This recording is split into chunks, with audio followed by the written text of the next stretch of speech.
Hello, I'm Meriam, and today I will show you my favorite tools from the Scala ecosystem. You may know many of them, but my goal in this talk is to show you some unknown configurations, easier way to install them, and how well they can work together to make the day-to-day development process easier. I'm a software engineer at the Scala Center. I joined the Scala Center about 2 years ago, and I was lucky to contribute to many projects, including Scalafix, Metals, Scala Tree Migrate, and Scaladex.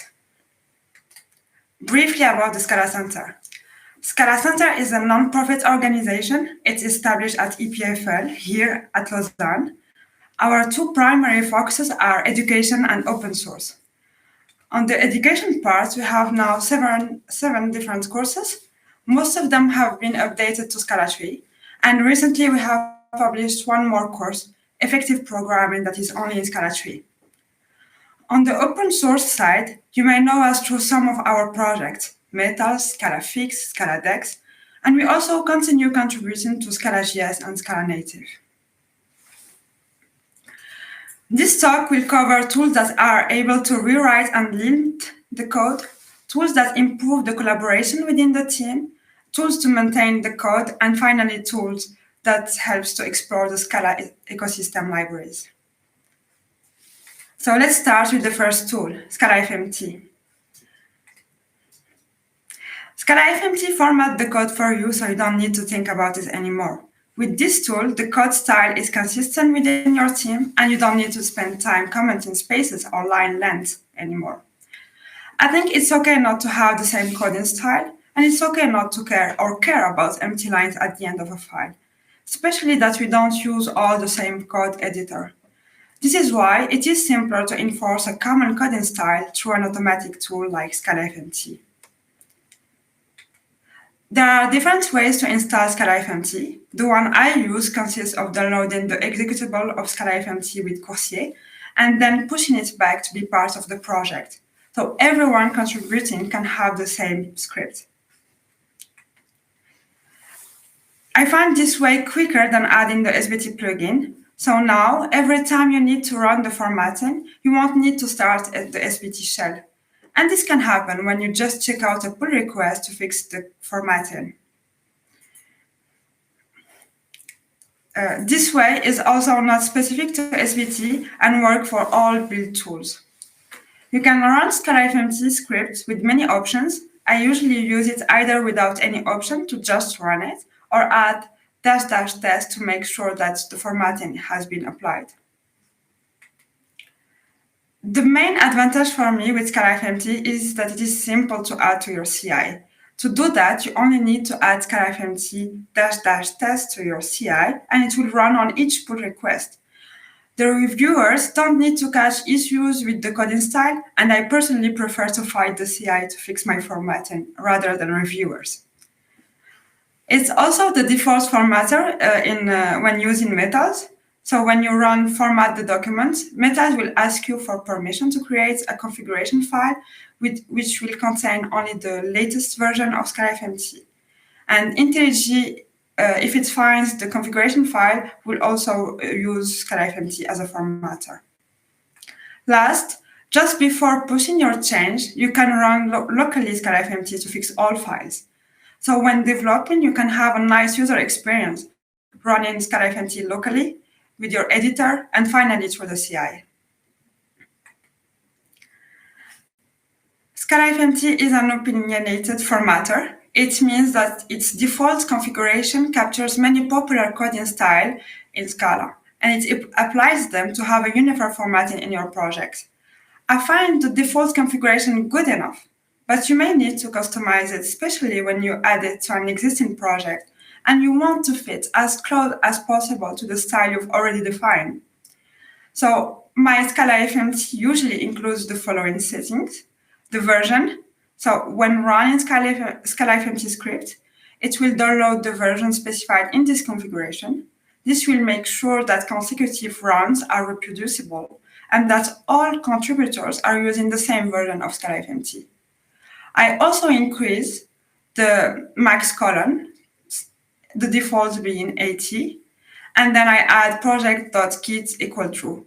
This one is to specify that I only want Scalafmt to run on files that are managed by Git. So when running Scalafmt through the script, it tries to run sometimes on the generated files under the target directory, which will fail. This is why this option is necessary. If I'm starting a new project, I usually add a line.preset. It has many possible values, none, some, more, or most. This configuration will try to align as much as possible pattern matching for comprehensions and some other stuff that you can configure. If I'm adding Scalafmt to an existing project, I prefer to set this setting to none in order to reduce the Git diff and not lose the Git history. But for the build file, I prefer to see libraries align, and I accept to lose the Git history. So to do so, you can add a file override and then specify its own configuration, like here in this slide. Scalafmt have some rewrite rules included. So in Scala 2, I usually apply two rules, redundant braces and avoid infix. The first rule will remove braces that are not necessary. In this example, the function is defined in one line, so Scalafmt will remove the braces. The second rule, add dots when methods are called without the dot syntax. I personally think that infix syntax makes the code harder to read. Scala 3 introduces the braceless syntax, but the old syntax is also correct. So clearly, you don't want to have a mix of those two syntaxes in your code. This is why it's nice to have this rule, remove optional braces, which will make sure you only use braceless syntax. The other way around cannot be enforced. The second rule is to convert to new syntax. It can rewrite control syntax like if-else and rewrite imports with the new syntax. Here, both those rules have been applied. We see that if-else have been rewritten and braces have been removed. So this is usually the configuration I use with Scalafmt. There is so much more in the documentation with great examples, so take some time to find the right coding style that will work for you. The second tool in this category is Scalafix. So Scalafix is a refactoring tool that is able to rewrite the code. In this example, it has rewritten the line with the import. It can also do linting by reporting error messages for code pattern that you don't want in your code, like in this example. The way I install this tool is by adding the SBT plugin to my plugin list. I also enable semantic DB in the build file, since some rules in Scalafix require semantic DB files. Scalafix is also available for other build tools, including Gradle, Maven, and Mill. So when using SBT, you can run Scalafix by typing Scalafix all. It will both fix your source code and test. There is also an option to check if everything has been fixed with the option --check. Therefore, you can easily add this command to your CI to verify that Scalafix has been run on each code change. Scalafix has a list of built-in rules. Some of them are syntactic and some of them are semantic. So disable syntax and procedure syntax are syntactic rules. They do not require the code to compile.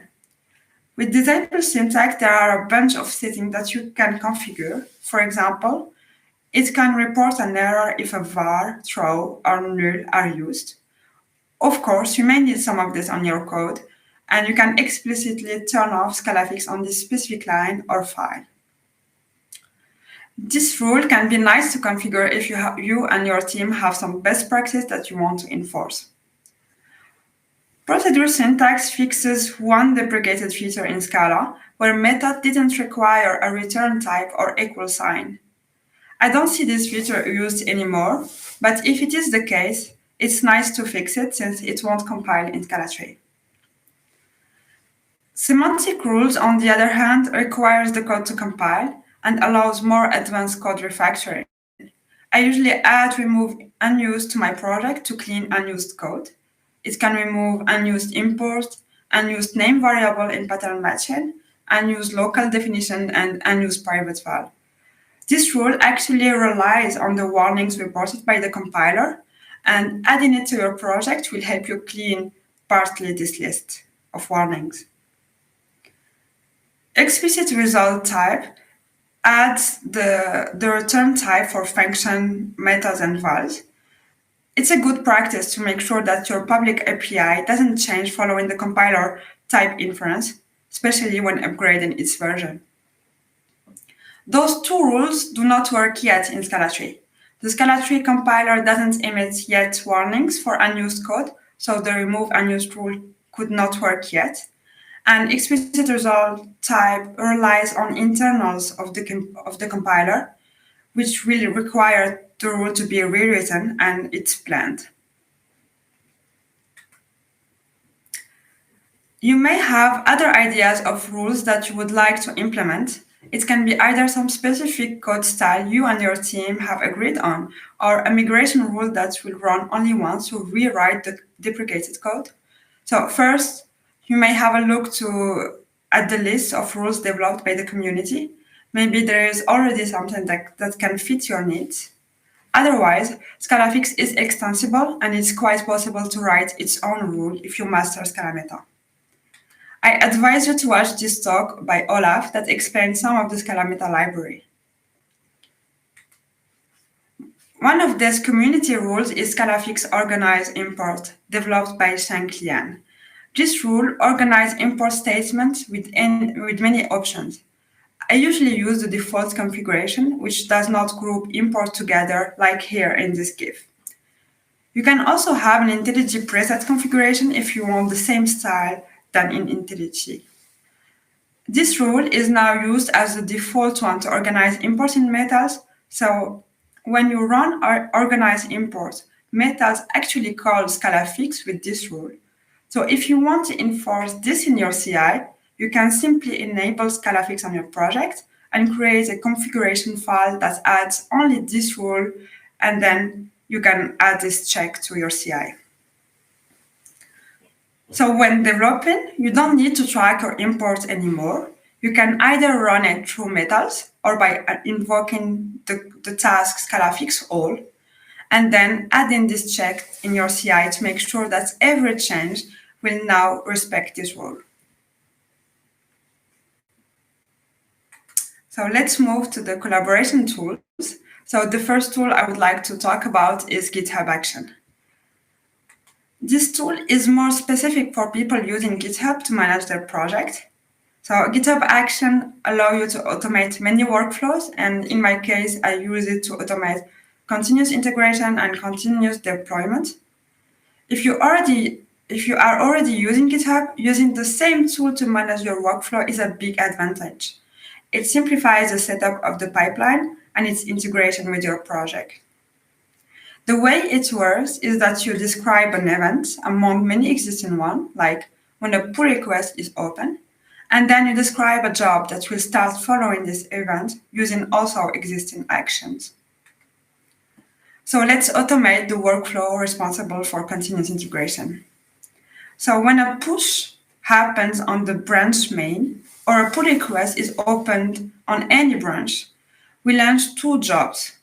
The first one will check that the formatting and Scalafix have been applied. It will run on the latest Ubuntu. Then we describe 4 steps that consist on first check out the repo, then install Scala with the default Java version, which is still 8, and run 2 consecutive commands, sbt scalafix --check and scalafmt --test. The second job will run the test written in your repo. We use the same setup, except this time we specify a different Java version.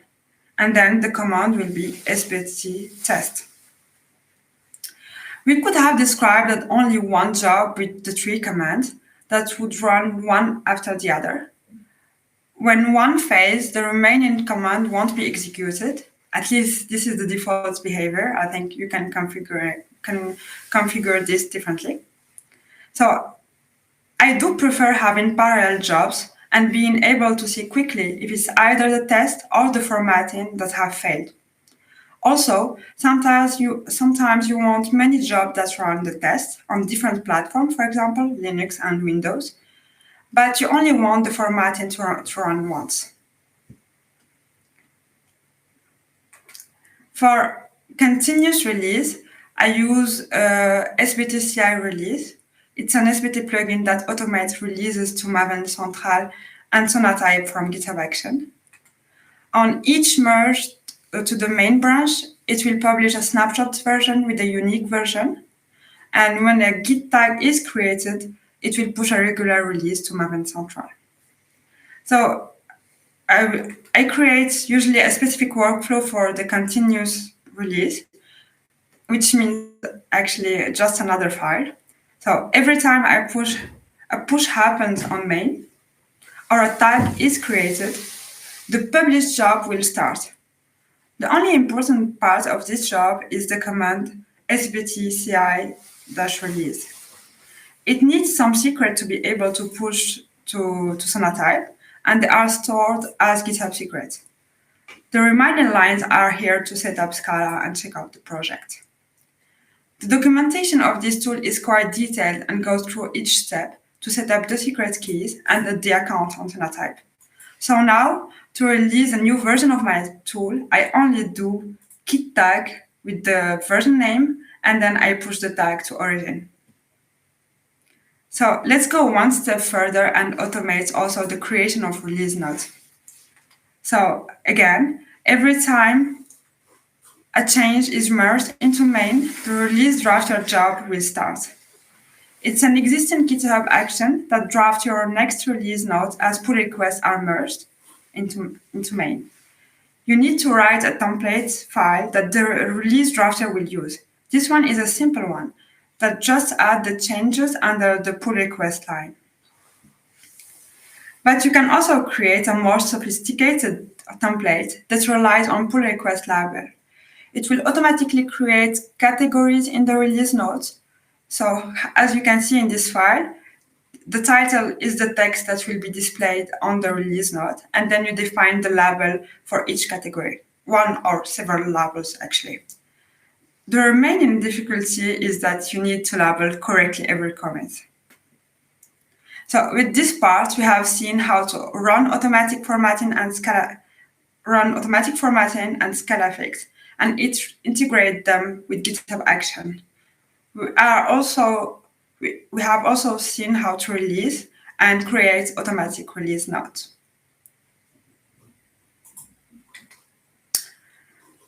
The second collaboration tool I would like to talk about is SBT templates. I really like this feature of SBT. It allows you to bootstrap a project using a predefined template. You may already know the Hello World template for both Scala 2 and Scala 3. It's part of the Getting Started on the Scala Long website. Those templates enable starting to learn Scala with a basic build file and a structured source code and test directories. So to start with the template, you can run sbt new and then the name of the template. Or you can install Gitter 8 with Coursier. So Coursier install Gitter 8. It's a command line tool to generate files and directories from templates published on GitHub. And then you can run G8 and then the name of the template. Writing a build file with all necessary libraries and set up the project structure, it's time-consuming, and it can be quite tedious. When I started learning Scala, it was a task that could take me a day. So in the Scalafix project, we wanted the community to focus on writing their rules as quickly as possible. This is why we provide a template for Scalafix. The project contains a simple rule that shows some code manipulation, and it also contains the input and output directories where you can have an original file and then the expected file after the rule is applied. And then the test suite is defined under the test directory. All known rules written by the community use this template, and I personally did use it when I had to write one rule. In few seconds, you can already start experimenting with Scalafix API and not lose time bootstrapping everything. As a maintainer of Scalafix, I also see another advantage. We once deprecated some part of the API of Scalafix, and so we changed the template so all the new rules wouldn't use the deprecated API anymore. We can also imagine in a company or within a team to have a template that will be used to bootstrap all Scala projects. It can contain Scalafmt, Scalafix configuration, and the definition of GitHub actions for some common workflow. This way, we can have some common coding style and a simplified way to set up basic CI integration. So let's move now to the third section, maintenance tools. And I would like to start with Scala stewards. Keeping your library dependencies updated is usually not a priority. It brings too little features. On the other hand, the less you update them, the harder it will become when you need some new features for some security reason or because you need to migrate to a new version of the language, which won't be the case with Scala 3 anymore. This is why Scala Stewards is definitely my favorite project. It's a good compromise. It keeps your libraries updated for you without requiring much time from you. Scala Steward has more than 110k pull requests merged on public project. It's definitely the biggest contributor in the Scala community. If you have a public project, you only need to add it to the list of projects of Scala Steward, and you will then start receiving updates. If you have a private project or don't use GitHub, Scala Steward can be installed internally. I have never done this myself, but it is documented on this link, and you can documentation will help you do it. One of the things I do after registering to Scala Steward is to create a configuration file. I always configure the frequency of pull requests to just receive the update twice a month. I prefer avoid feeling spammed by Scala Steward. So Scala Steward has a very interesting feature. It can run Scalafix rules that come with an upgrade. For example, when Scala tests upgraded from 3.0 to 3.2, they have provided a Scalafix rule that updates the API on the target code. We see that the rule fixes the import and rename the classes. Scala Steward uses one feature of Scalafix that can run a rule that is stored in a guest.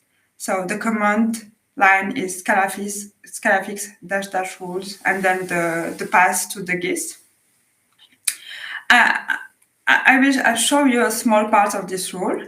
So it's mainly relies on patch.replace symbol, which take list of the old symbols and the list of the new symbols. With this feature, it makes it simpler to deprecate an API, to do break-in chains, and also help your user to move to the latest version of your library. So now let's move to the documentation, and I usually use actually mdoc.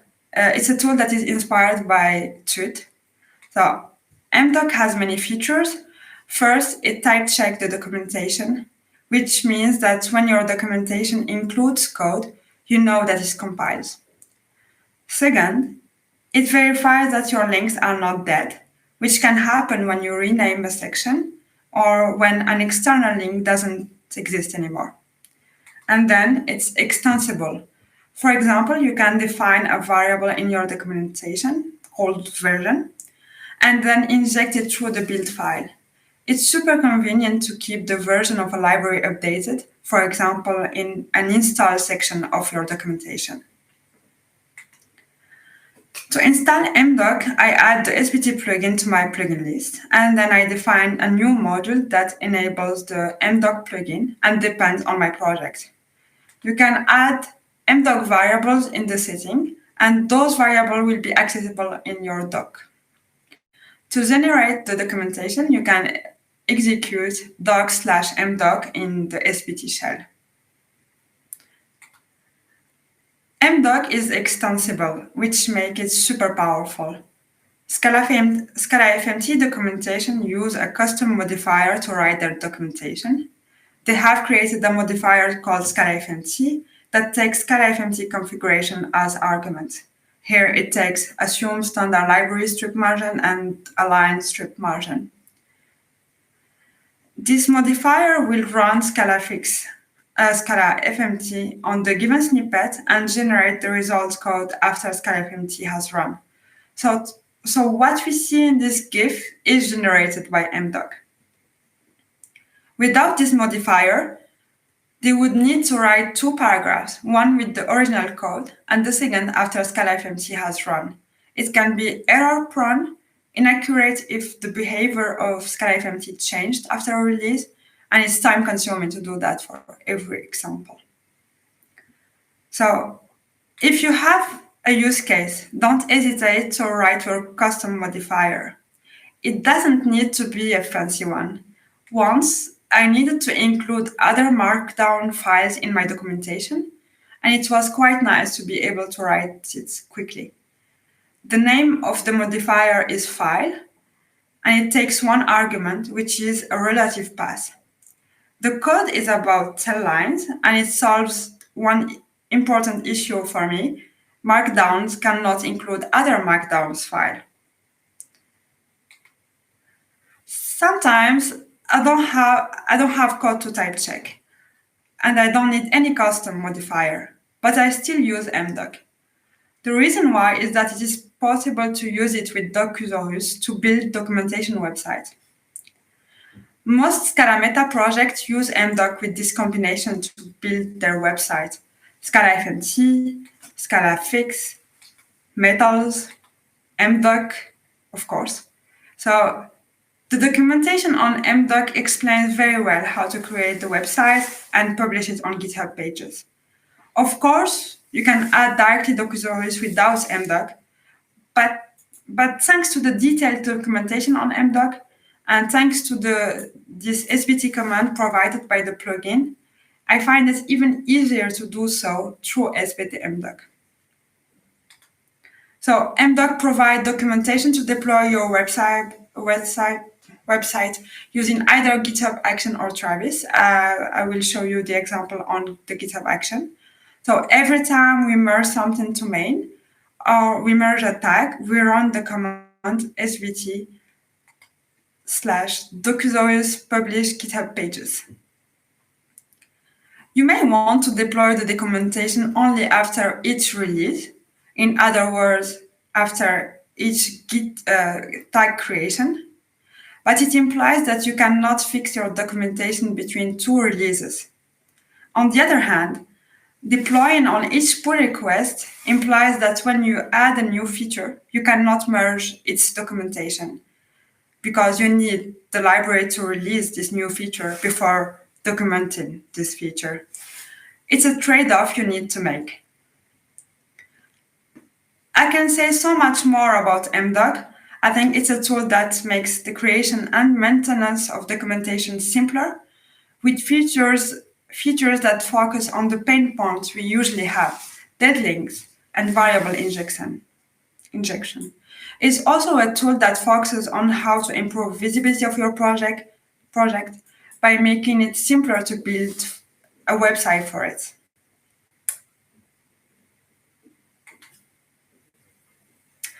Last but not least, Scaladex.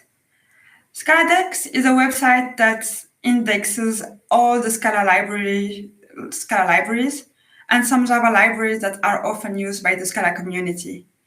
You can use the search bar to find a particular project or to discover libraries when you're looking for a specific topic like HTTP. This project also focuses on the community aspect. In fact, the owner of a project can add a badge contributors wanted. They can also list issues that are beginner-friendly to bring new contributors on their project. So Scaladex provides a badge with the latest version of your project. This badge can be used on your README on GitHub. And on the front page, there are different sections that highlight the most recent project, project with beginners issue, and most used project by the community. One of the features I use the most on Scaladex is the version matrix. It's accessible through the project page. I use it to discover quickly which version is released for which Scala version and which Scala platform. We could also use Coursier Complete, but I usually prefer a web interface for this particular use case. I believe that Scaladex could bring more for users and contributors. I'm currently working on this project to bring more value to maintainers, new badges, information about how many projects are actually dependent on your library, trendy library per year. So the goal is to give more feedback to project owners and highlight libraries to improve visibility of smaller projects. There are many other tools that I didn't have the chance to mention. I can think about SBT Server, which makes the development process faster. I encourage you to watch the video from Adrien, who explains in details on how to use it. Coursier Install. This is a way to make your application easier to install. Scalafmt and Scalafix use it, and you can install them by using the command cs install and then the project. SBT explicit dependencies. I have a small anecdote for this one. I was once reviewing a pull request from Scala Steward when I realized that this library upgrade didn't make sense at all. Like, my project stopped depending on this library a long time ago. So thanks to this SBT plugin, you can actually track libraries that are not used in your project anymore. Scasti, it's a SBT in your browser. I do like using it when I want to share some code with other people. And finally, SBT S coverage. It's a tool that offers statement and branch coverage. If you have other tools in mind, you can share it with us during the question session. So please do so. I would like to thank all contributors that maintain these tools and help improving the Scala tooling ecosystem. And special thanks to Olaf, who created many of the tools I mentioned in this talk: Scalafmt, Scalafix, MDoc, and SBTCI release. At the Scala Center, we welcome all new contributors, and we will be happy to help you if you want to start contributing to any of our projects. Thank you for listening to me, and I'm happy to answer your questions.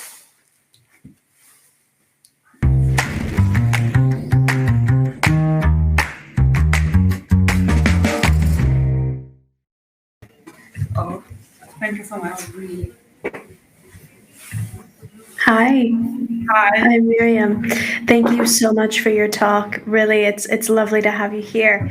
We have a great list of questions, so let's start. Okay. Our first question. Scala 3 removes many compiler flags, including the ones to detect, for instance, unused imports.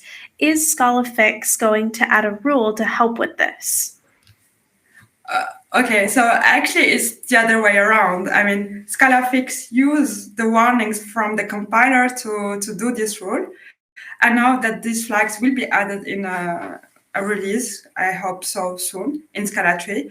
And as soon as this warning will be added by the compiler, we will be able to make this rule work. And I think it will be quite quick on the Scalafix side. Great, thank you. Let's go on to our next question. Do you know when remove unused, or for example, imports will start to work in Scala 3? I think you covered this one a little bit, didn't you? I really love this rule too, but I don't know exactly when the flag, like these warnings, will be added to the compiler. And now it's planned. I don't know when exactly. So I don't know when. All right. We have a great question here. Could you post the YouTube link for the Scalafix talk? You had linked it in your slides. Would you maybe be able to share that in the chat once we finish? Yes, I will share it I can share Perfect. it.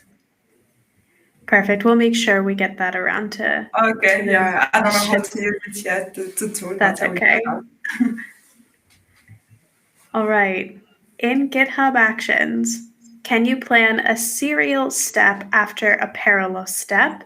For example, run the Scalafix check and SBT test in parallel. Then, only after both succeeded, start the CI release step. I think yes, but the way I use it, because I can only talk about my own experience with this tool, is like I usually have many different workflows in different files. I think you can link all those actions, if I understand correctly the question. So yeah, I think yes, you can. Okay, our next question. On Scalafmt, is there a way to enforce parentheses on a zero arity methods, for example, obj to string over obj to string? I understand the question. Actually, I don't know about Scalafmt, but this is definitely something that can be done with the Scalafix. I think there is a rule that already exists, but if it's not the case, please contribute and we will add it to our list of rules. Great. Yeah, I think your note to contribute is great because it's always fantastic to have more people contribute to a project. Our next question, how would you compare MDoc to SBT Unidoc? So definitely I don't know SBT Unidoc. I worked a little with Tooth and it was great. MDoc is really fast. I think the part I really like about MDoc is the fact that it is extensible and also the easy integration with Docusaurus, but I could not compare those two tools. Okay, it looks like we have one final question for you, so let's jump into it. What makes Scalafix stand out more for you compared to others, like word remover, scapegoat, or Scala style? I think first, I work on Scalafix, so definitely I love my project. But I have a more serious answer. I think Scalafix relies on Scala Meta, and that's really super nice because we can write rules easily for Scala 2 or Scala 3, and we don't interface with the compiler. And it's what happened, I think, with Metals. So Metals was really quick to support Scala 3, and it's harder for IntelliJ to do so. And Scalafix, since it's using the same infrastructure, so it also relies on Scala Meta to parse the code, actually. We were able to start doing that as soon as Scala Meta was released for Scala 3. And I think this is like the main big advantage with Scalafix. And actually, it's already working with Scala 3. I know some people don't know that. We have, of course, some rules that are not ported yet, but you can already start writing rules for Scala 3. Great. Thank you. What great questions, and thank you for taking the time to answer them. Let's definitely get that YouTube link.